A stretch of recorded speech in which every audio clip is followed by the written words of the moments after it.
అందరికీ నమస్కారం. టీ, కాఫీలు ప్రమాదకరమా అన్నటువంటి వీడియో శుభోదయం అని కాఫీ కప్పుతో అందరూ శుభోదయం అని పెడుతుంటారు.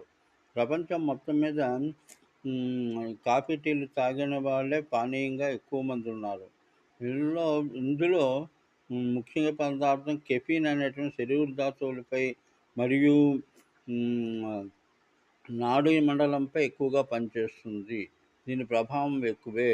రక్త సంబంధమైన నాడులు ఉత్తేజపరిచినట్టు అంటే స్టిమ్యులేట్ చేస్తాయి కానీ కాఫీ సిఎన్ఎస్ స్టిమ్యులెంట్ అని ఫార్మకాలజీ వాళ్ళు చెప్తారు. ఇటు సిఎన్ఎస్ స్టిమ్యులెంట్ అయితే ఆ తర్వాత అలవాటైన తర్వాత డిక్రీజ్ అయ్యి స్టిమ్యులేషన్ తగ్గించేస్తుంది.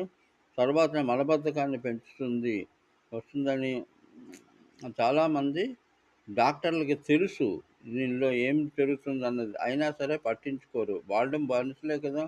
ఒక కప్పు